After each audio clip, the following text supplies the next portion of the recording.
인사하겠습니다. 주님의 이름으로 사랑합니다.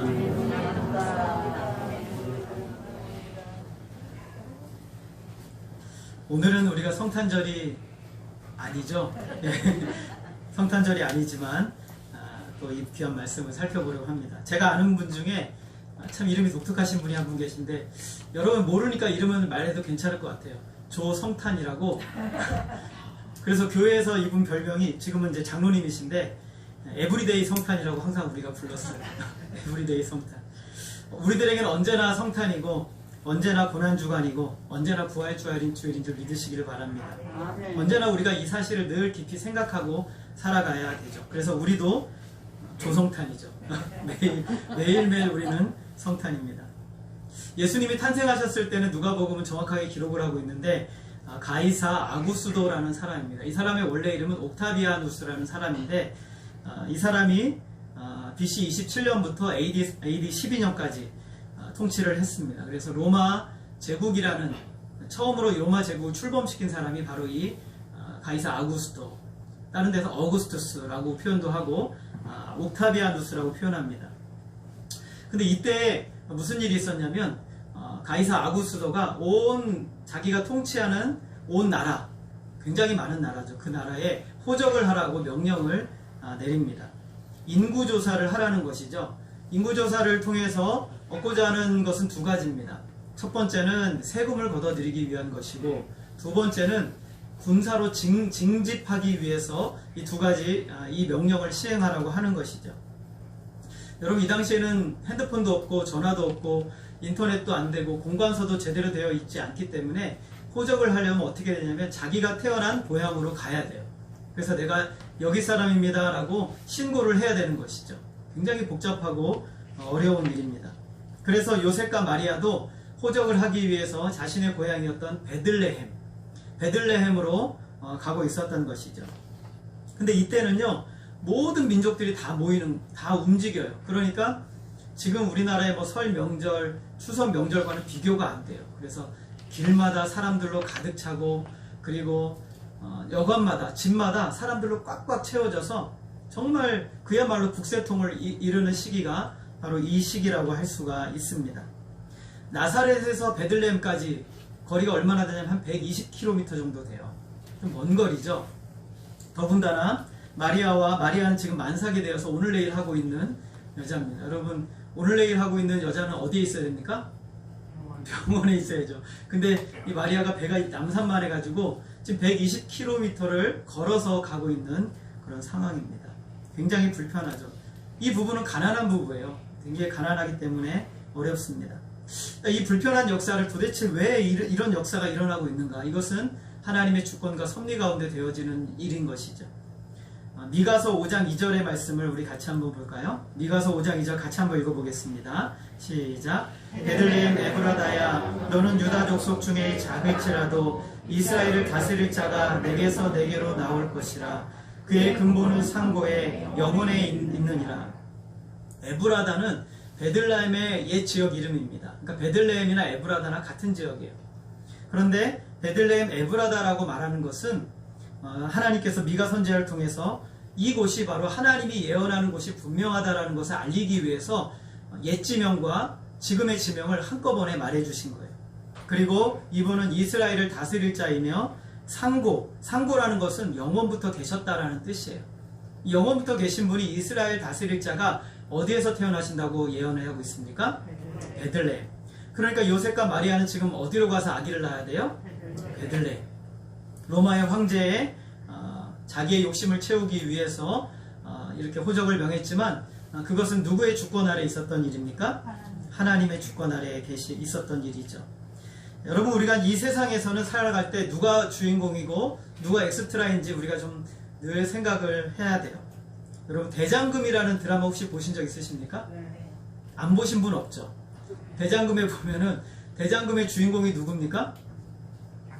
안 보셨나 보네. 예, 장금이죠.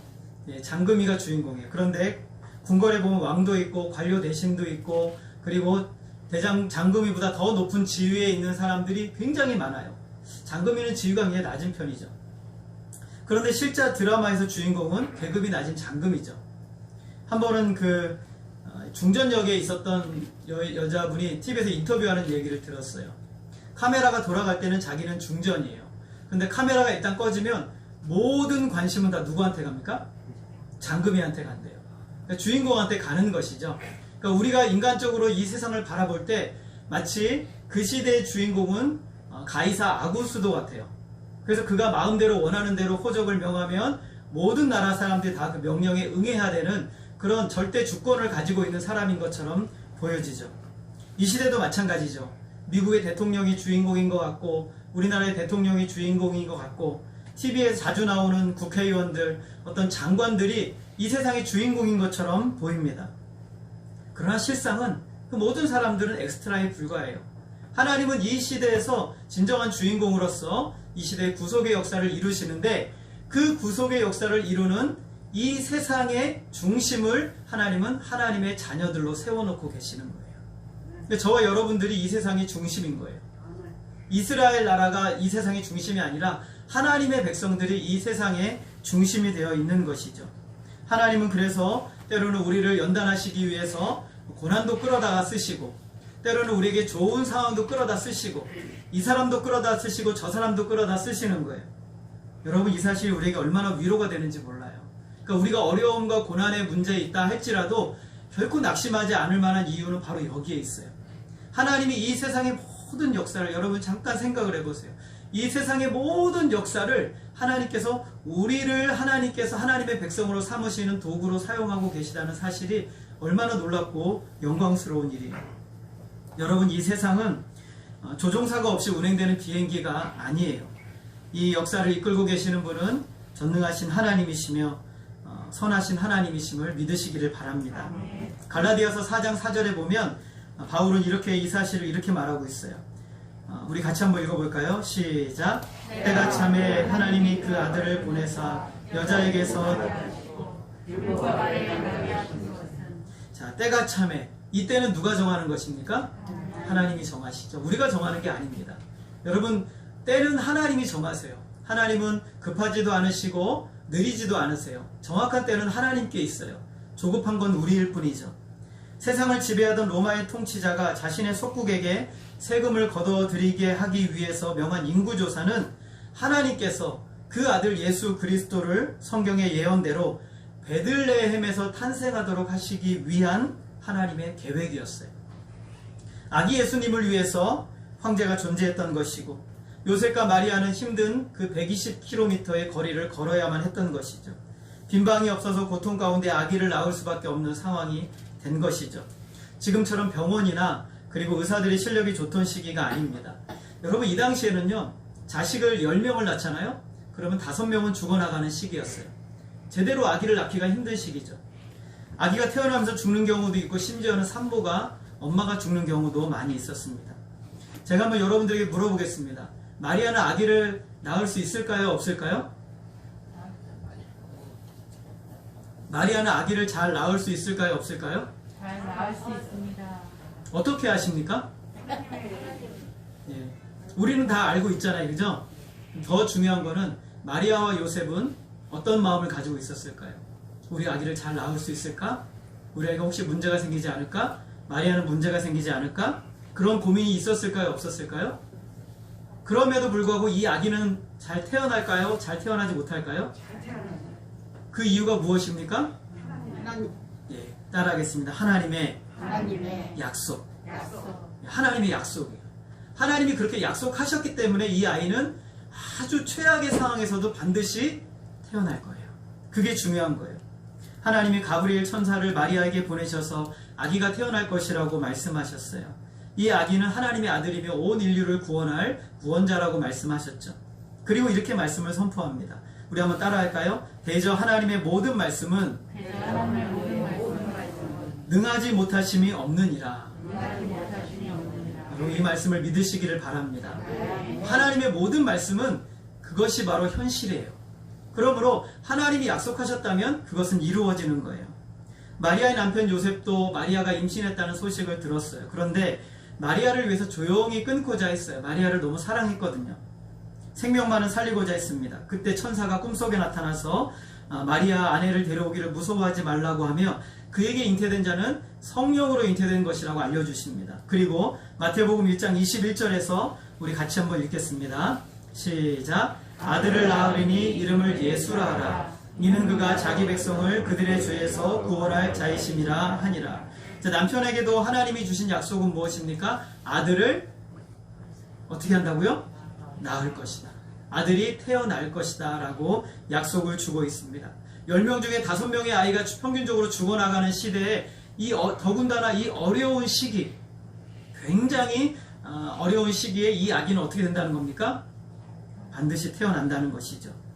그래서 요셉도 아내를 데리고 와서 그리고 어려운 환경이지만 함께 있었어요. 그런데 이제 마리아와 요셉은 어려운 길을 걸어가고 있었어요.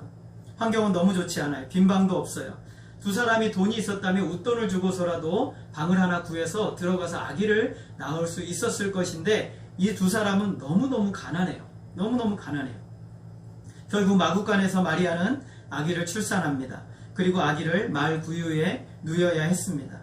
하나님의 약속도 뜻도 알아요. 그런데도 이 환경이 어땠을까요? 너무너무 슬픈 거예요. 너무너무 슬픈 것이죠. 이 모든 역사의 소용돌이가 아기 예수를 태어나기 위한 하나님의 각본이었다라는 것을 성경은 우리에게 분명하게 말해주고 있어요. 여러분에게 일어나는 부정적인 상황들, 그 상황에서도 우리가 하나님을 믿을 수 있는 이유가 바로 여기에 있어요. 하나님은 우리 자녀들을 결코 내버려 두지 않으시거든요. 다 이유가 있으신 거예요. 여러분이 지금 힘들다면 다 이유가 있으신 거예요. 여러분이 고난 중에 있다면 이유가 있는 거예요. 여러분이 때로는 마음의 상실감 가운데 있다면 이유가 있는 거예요. 우리 하나님은 선하시기 때문에 이 모든 역사를 다 동원해서 우리를 아름답게 만들고 싶으신 것이죠. 이 하나님을 믿으시기를 바랍니다. 예수님의 탄생에 있어서 하나님이 우리에게 제일 먼저 주고자 하시는 메시지는 바로 이거예요. 내가 이 세상 모든 역사를 주권적으로 가지고 있다라는 거예요. 하나님이 주관하신다는 거예요. 그러니 염려하지 말라, 두려워하지 말라, 하나님을 의지하라 라고 말씀하고 있는 것이죠. 하나님께서는 하나님의 독생자 예수 그리스도 하나뿐인 아들을 가장 좋지 않은 상황에서 가장 낮은 모습으로 태어나게 하셨어요. 여러분, 만약에 여러분이 능력이 있어서 하나님께서 여러분에게 우리 유장관 집사님한테 자, 지렁이로 변해라 라고 한다면 좋을까요? 나쁠까요? 지렁이로 변하면 여러분 괜찮으십니까? 별로 안 좋으시죠? 예. 여러분에게 자신의 능력을 바꿀 능력이 있다면 여러분은 여러분보다 낮은 존재로 바꾸고 싶으세요? 높은 존재로 바꾸고 싶으세요? 높은 존재로 바꾸고 싶으시겠죠? 그건 누구나 다 마찬가지입니다. 자, 그럼에도 불구하고 사람이나 지렁이나 동일한 면이 하나가 있는데 하나님의 피조물이라는 것이죠. 하나님이 만들었다는 것은 동일해요. 그러니까 굳이 사람이 지어내게 된다고 해서 그렇게 많이 낮아진 것은 또 아니라고 할 수 있는 것이죠. 자, 그런데 하나님이 인간이 되신 것은 창조주가 자기가 만든 피조물이 되시는 사건이세요. 예수님은 본래 하나님이시죠. 이 세상에 인간이 되시기 전에 천사들로부터 찬양과 경배를 받으셨던 분이 예수님이십니다. 성부 하나님과 동등한 영광과 권세와 존귀와 모든 것을 동일하게 가지고 계셨던 분이 예수님이세요. 온 우주와 온 세상을 통치하시는 분이 바로 예수님이십니다. 그분이 저와 여러분과 똑같은 인간이 되셨어요. 그것은 자신을 한없이 낮추신 것이죠. 인간이 되신 이 사건을 향해서 사도 바울은 뭐라고 말하냐면 종의 형체를 입었다라고 말하고 있어요. 종은 노예를 얘기하는 것이죠. 노예와 같이 되셨다라는 거예요. 그래서 예수님께서는 이렇게 요한복음 1장 18절에서는 이렇게 말씀하고 있어요. 본래 하나님을 본 사람이 없으되 아버지 품속에 있는 독생하신 하나님이 나타나셨느니라. 여러분, 본래 하나님을 본 사람이 있습니까? 없습니까? 정말 없습니까? 모세도 하나님의 뒷모습만 보았죠. 하나님의 모습을 본 사람이 없다는 것은 하나님의 실체를 정말 경험한 사람이 아무도 없다는 거예요. 뒷모습을 보거나 앞모습을 보거나 그런 모습을 봤다는 개념이 아니라 실체 하나님을 경험한 사람은 아무도 없다는 거예요. 자, 그런데 하나님 아버지 품속에 있는 독생하신 하나님이 나타나셨다. 이것이 바로 하나님께서 인간이 되셨다는 것을 이렇게 표현하고 있는 것이죠. 전능하신 분이 육신이 갖는 연약함, 고난, 죽음과 같은 그 제한된 영역 속으로 들어오신 거예요. 여러분, 하나님께는 시간이 필요 없어요. 하나님께서는요, 죽음이라는 개념이 없으세요. 영원히 계시는 분이기 때문에. 그런데 하나님이 시간 속으로, 자기가 만든 시간 속으로 제한되어 들어오셨고, 자기가 만든 이 세상의 운명 속으로 하나님이 들어오셨다라는 거예요. 너무나 놀라운 일이죠. 여러분 편안한 삶을 살다가 저기 아프리카나 인도나 네팔이나 세계 5대 국빈국 같은 삶에 가서 하루만 살면 굉장히 힘들죠. 안 가보셨으니 모르죠. 저는 뭐 네팔이라는 나라에 2번 가봤는데 거기는 세계 5대 국빈국 중에 한 나라예요. 모든 것이 다 불편해요. 모든 것이, 먹는 것, 입는 것, 마시는 것, 다니는 것, 모든 게 다 불편해요. 그러니까 제가 15명을 데리고, 청년들을 데리고 네팔에 15일 동안 갔는데 청년들이 매일매일 하루도 빠짐없이 했던 얘기가 있어요. 집에 가고 싶다. 매일매일 집에 가고 싶대요. 어떤 자매는 화장실을 못 가가지고 9일 동안 화장실을 못 갔어요. 참다가 선교사님 댁에 방문했는데 막 달려가는 거예요. 그래서 어디로 갔대? 화장실을 가는 거예요. 화장실 나온 곳을 가본 적이 없으니까 거기서 9일 동안 참았던 거를 해결하고 왔어요. 우리의 인생에 있어서요, 우리가 지금 누리던 것들을 누리지 못하게 되는 것만큼 고통스러운 것이 없는 것이죠. 먹는 것, 입는 것, 마시는 것. 그런데 하나님께서는요, 모든 것에 완벽하게 누리셨던 완벽한 자유와 영원부터 영원까지 계시던 분이 시간 속으로 제한되어 들어오셨어요. 죽음이라는 세계 속으로 들어오셨어요. 인간이라는 자기가 손으로 만든 그 피조물 속으로 들어오신 거예요. 이것이 바로 하나님의 은혜예요. 하나님이 저와 여러분과 같이 되신 것이죠. 그뿐만 아니라 그 당시에 세계를 다스리던 로마 제국의 사람으로도 태어나지 않았어요. 로마 제국의 지배를 받던 아주 작은 변방의 식민지 백성, 식민지 가운데 유대 땅, 그 중에서도 시골 촌동네 베들레헴에서 태어나셨어요. 병원에서 태어나신 것도 아니고 집에서 태어나신 것도 아니고 방이 없어 전능하신 하나님이 마구간에서 짐승들이 먹이를 먹는 통인 구유에 누이셨어요. 여러분이 성탄절 카드에서 보는 그림과 다르게 주변은 어둡고 더럽고 가장 냄새나는 곳에서 우리 주님이 태어나셨어요. 여러분이 하나님이라면 여러분의 아들을 이 땅에 인간이 되어 내려보내시는데 어떤 곳에 내려보내시겠어요? 좋은 곳에 내려보내시겠죠. 그런데 하나님은 가장 최악의 상황에, 가장 좋지 않은 곳에 우리 하나뿐인 독생자 예수 그리스도를 내려보내신 거예요. 예수님이 계신 자리는 저와 여러분이 있는 자리보다 더 비천하고 한없이 비천한 환경이었어요. 만약에 예수님께서 천군 천사의 호의를 받으면서 하늘에서 빛을 발하며 슉 내려오셨다면 여러분, 하나님의 무한한 사랑이라고 우리가 느낄 수 있었을까? 예수님께서 가이사 아구스토, 그 당시에 로마의 황제였던 그 사람의 아들로 예수님을 보내셨다면, 권력을 행사하며 오셨다면 우리는 그토록 감동하지 않았을 것이에요. 그러나 예수님은 약속하신 대로 모든 최악의 조건 가운데 가난하게 오심으로 모든 가난한 자들의 친구가 되어주셨어요. 그리고 최고로 낮은 신분으로 오심으로 낮은 자들의 친구가 되어주셨어요. 이것은 말로 다 할 수 없는 하나님의 은혜의 사건인 것이죠. 예수님께서는 자신을 이렇게 한없이 낮추심으로 저와 여러분들에게 무엇을 주시고자 하셨을까요? 영광의 자리를 주고자 하셨던 거예요. 고린도후서 8장 9절 말씀 우리 같이 한번 읽어보겠습니다. 시작. 우리 주 예수 그리스도의 은혜를 너희가 알거니와 부요하신 이로써 너희를 위하여 가난하게 되심은 그의 가난함으로 말미암아 너희를 부요하게 하려 하심이라. 하나님께서 하나뿐인 독생자 예수 그리스도를 이 땅에 오셔서 가난하게 하신 이유는 우리를 부요하게 하시기 위함이라 라고 말씀하고 있어요. 아기로 태어나신 예수님은 고통을 받으시고 우리 모두의 죄악을 짊어지시고 대속의 죽음을 죽으시기 위해서 평생을 달려갔어요. 태어나신 목적 자체가 십자가에 죽으시기 위해서 33년을 달려가시는 인생이었다라는 것이죠. 저와 여러분 영원한 구원을 얻게 해주시기 위함이었어요. 주님은 저와 여러분을 위해서 탄생하실 때부터 33년의 삶, 십자가에 죽으실 때까지 일생을 가난하게 사셨어요. 그 가난이, 그 고난이, 그 십자가의 죽으심이 저와 여러분을 부요하게 만들어 주시는 것이죠. 여러분, 그래서 저와 여러분의 존재의 가치는 바로 예수님의 전생의 가치가 되는 거예요. 따라하겠습니다. 나의 가치는 예수님의 생애다. 여러분, 저와 여러분의 존재가 그만큼 귀하고 복된 것이죠. 예수님께서 원래 누리고 계시던 것들을 모두 다 내려놓으셨어요.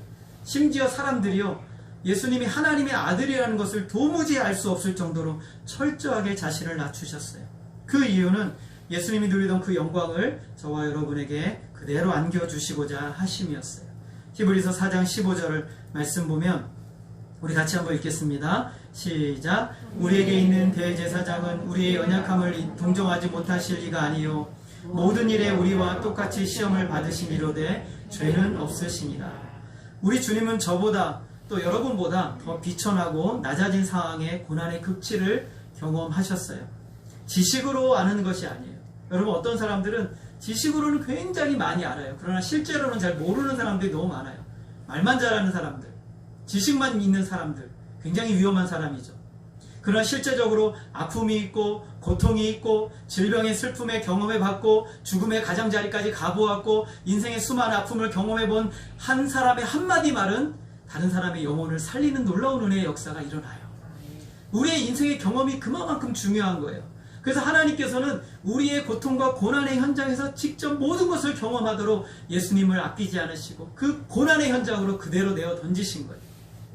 온전히 다 누리도록, 온전히 다 경험하도록 하시기 위해서 그렇게 하신 것이죠. 우리와 똑같이 인간이 되셔서 그 고통의 순간에, 우리가 그 고통의 순간에, 그 절망의 순간에, 그 아픔의 순간에 어디로 가야 할지 모를 때 그 길을 열어주시기 위해서 오늘 우리에게 오신 거예요. 16절 말씀, 히브리서 4장 16절 우리 같이 읽겠습니다. 시작. 그러므로 우리는 긍휼하심을 받고 때를 따라 돕는 은혜를 얻기 위하여 은혜의 보좌 앞에 담대히 나아갈 것이니라. 아무나 들어갈 수 없었던 그 성전에 그 휘장은 자신의 예수님의 육체인데 친히 그 육체를 찢으시고 이제 하나님께로 향하는 직통의 길을 열어주시기 위해서 십자가 위에 죽으신 것이죠. 그러므로 언제든지 어느 때든지 무슨 일이든지 큰 일이든지 작은 일이든지 상관없이 여러분 모든 상황 앞에서 하나님 앞에 나아갈 수 있는 길을 예수님이 열어주시기 위해서 이 땅에 오신 것이죠. 그러므로 오늘 우리가 해야 될 일은 이 예수님을 의지하고 하나님 앞에 나아가는 것이죠. 언제든지 어느 때든지 어떤 상황이든지 우리가 낮아지는 상황이든지 고통의 상황이든지 심지어 지옥 같은 삶을 사는 그런 아픔의 순간이든지 언제고 하나님 앞에 나아가 하나님, 예수님은 다 그 고통을 누렸지만 우리는 그 고통이 아니라 고통에서 위로와 평강과 하늘의 평안을 누리도록 하시기 위해서 오늘 우리에게 길을 열어주신 것이죠.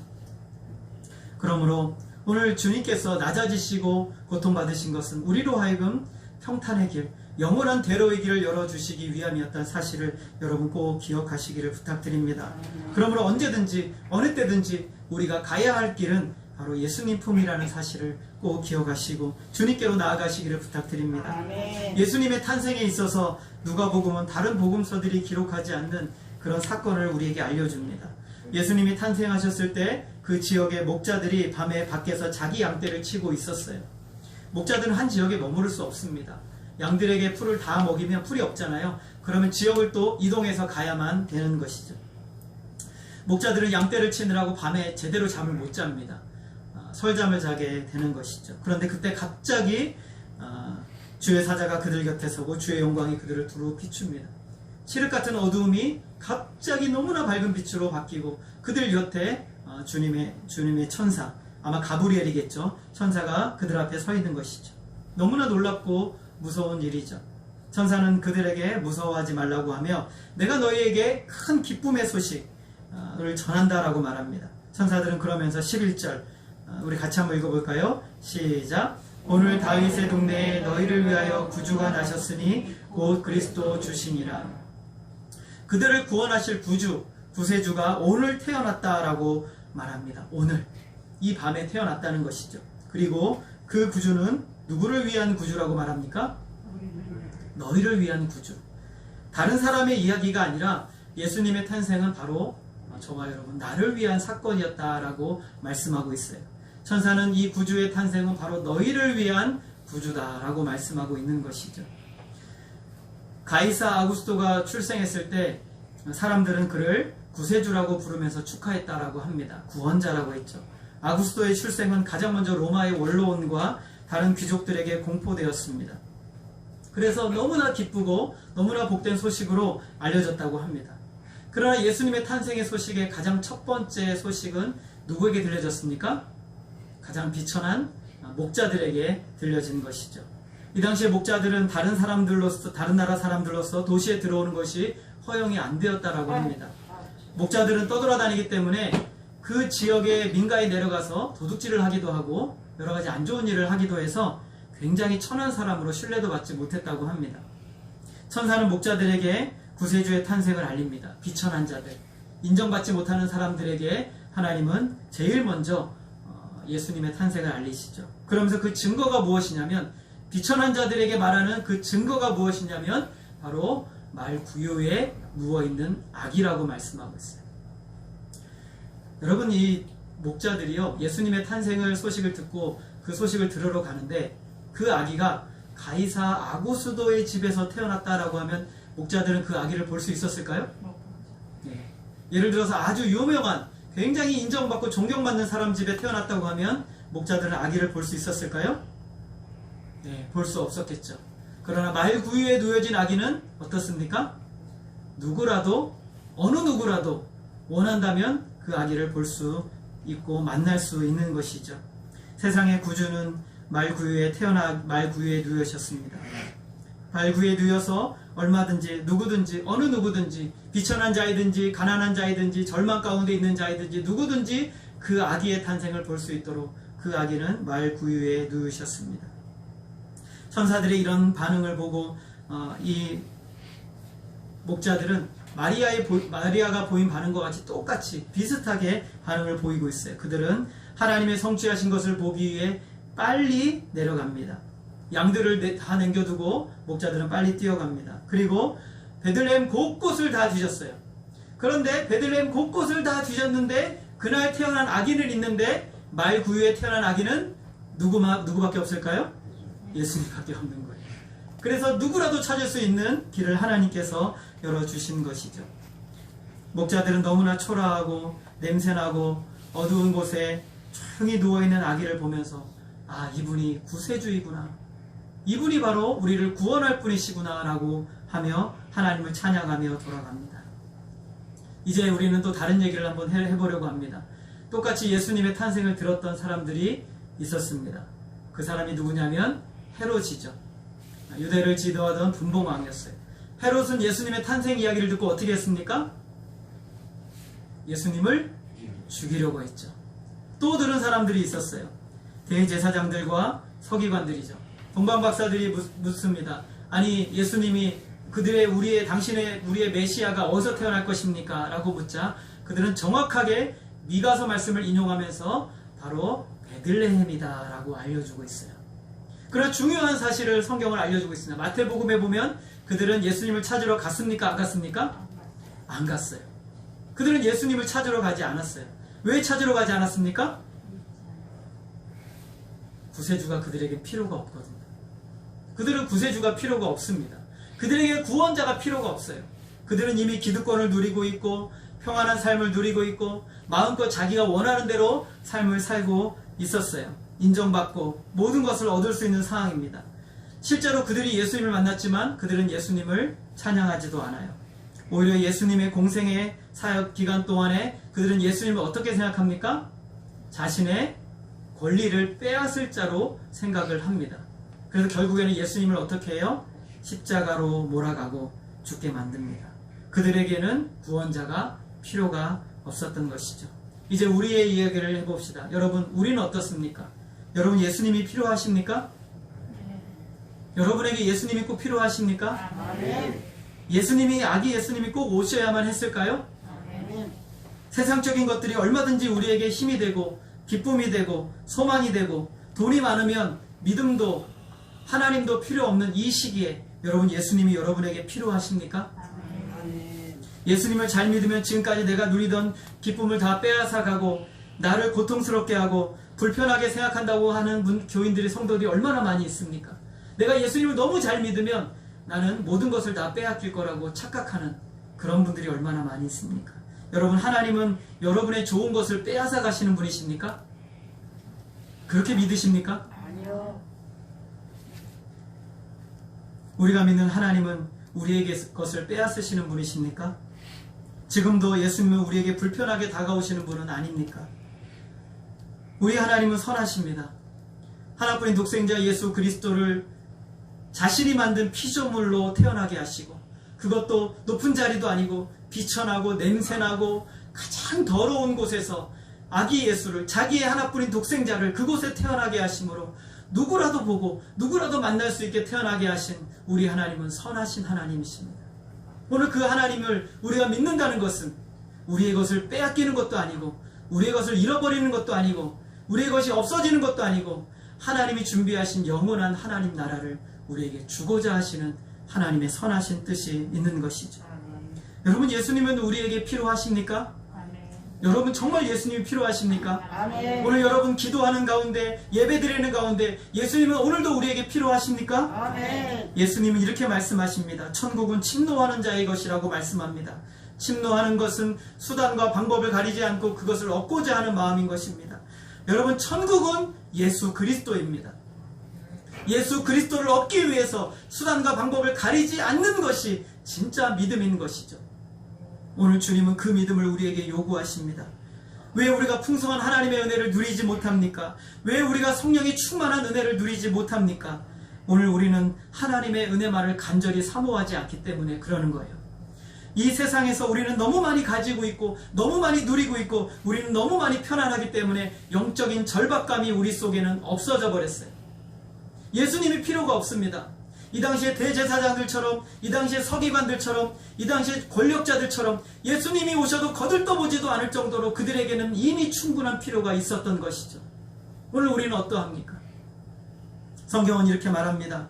나를 사랑하는 자들이 나의 사랑을 입으며 나를 간절히 찾는 자가 나를 만날 것이니라. 여러분, 이 말씀은 진리인 줄 믿으시기를 바랍니다.